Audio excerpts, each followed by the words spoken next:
All right, hey, welcome back to another episode of Rooftop Rally Point. This is our 5th video in our series, Lessons I Learned in Combat. And these are lessons that I learned from other warriors who I served with, who taught me extremely valuable lessons that I believe will serve you in your life. Some of them are really simple, but there's a quote out there, and I'm not sure where it comes from. I wish I could source it, is that people don't like to be told what to do, but they love to be reminded of what's important. And that's what I love about these lessons, is that they just remind us of what's important so that we can make the pivots and the adjustments that we need to make in our life and get back to leaving those tracks, having that impact in life that we want to have, serving a purpose bigger than ourselves as rooftop leaders. So at Rooftop Rally Point, that's really what we do here, is we really look at lessons that I learned as a Green Beret, that I learned in combat, that I learned deployed other places from other great leaders that you can use in your life and business. Because what works in life and death works even better in life and business. This is the 5th and final video in this particular series of what I learned in combat, and this one is entitled Don't Quit.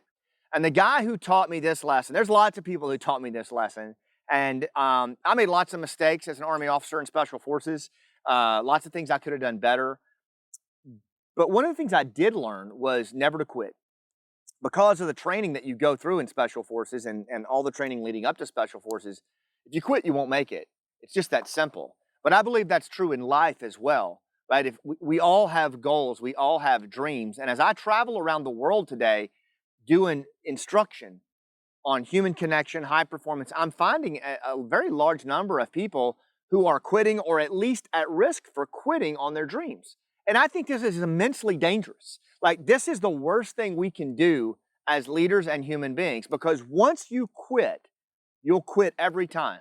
If you make an excuse to quit, you're going to make an excuse to quit every single time. And there's something about the way I was trained by these amazing NCOs in my life that I learned that I could never quit. I was always the smallest out there, usually not the smartest for sure, lacked a lot of the technical skill that my teammates had, but I did know how to keep going and never to quit.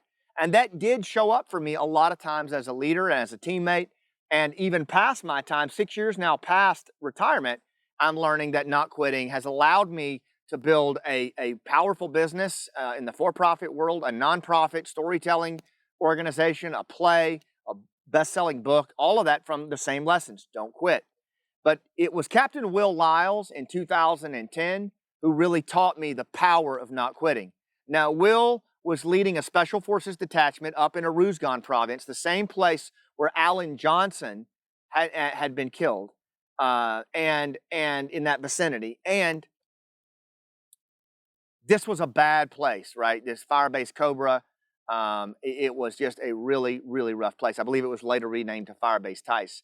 But Will was leading a detachment doing the village stability mission that I talked about in the last video, where we were, doing Magnificent Seven type stuff, living out in these villages. And where Will was trying to do this, there was a ton of resistance from the locals there. They were not pro-American at all.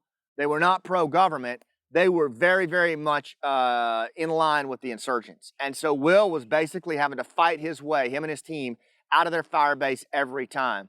But they were continuing to do it. They were getting out there and moving around. And in one particular day, Will's team was hit. He stepped on an anti-personnel mine, was blown way up in the air, and when he landed, his legs were gone, right? And the fight continued, the fight raged. His team managed to medevac him. Will held on, even though after losing both legs. And those who received Will at the aid station as the chopper flew in to the main forward operating base said that the pilots were redlining that chopper so hard because they knew they were losing him. And they were redlining that chopper so hard that parts were flying off of it in the air as it approached the airstrip. Can you imagine that?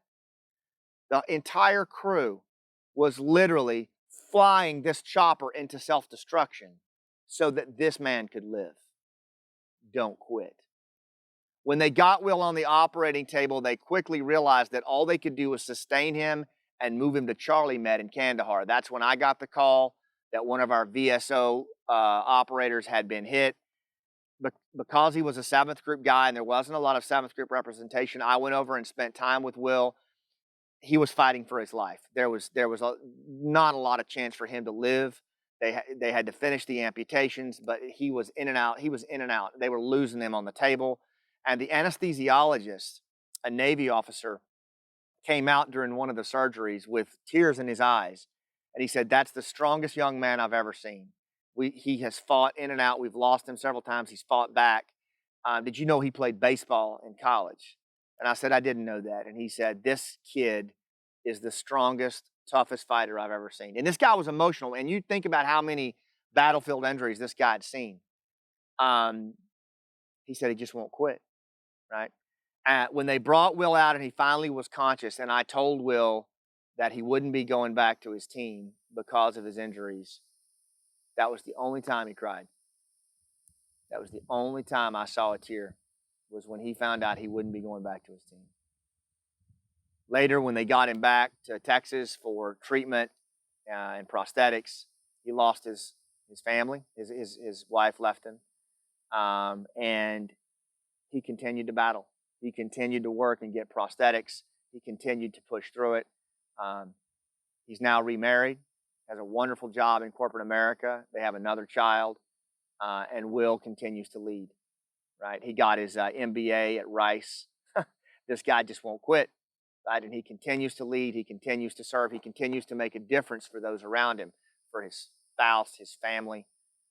But it's that never quit spirit that I just fell in love with Green Berets, Navy SEALs, Army Rangers, Special Operators, just that I will never quit attitude. And I'm asking you today to just recommit yourself to that. Take a look at your life today. See where you are. Look at where your kids are. Look at where your coworkers are. I guarantee you there's somebody who's about to quit. And what can you do to keep them from quitting, to stay in the game, to stay committed to their goals? And what can you do for you to make sure that you stay committed to your goals? Have you given up on your dream? Have you given up on opening that business? Have you given up on securing that investment or starting that nonprofit? Even if you have, it's not too late. It's never too late as long as you're taking that precious breath. Remember that we talked about in the first of these combat lessons with Willie Lubbers?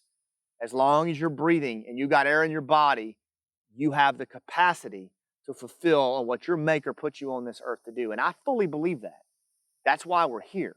We're not here to be casual and mediocre and sit among those cold and timid souls who know neither victory nor defeat, as Theodore Roosevelt says.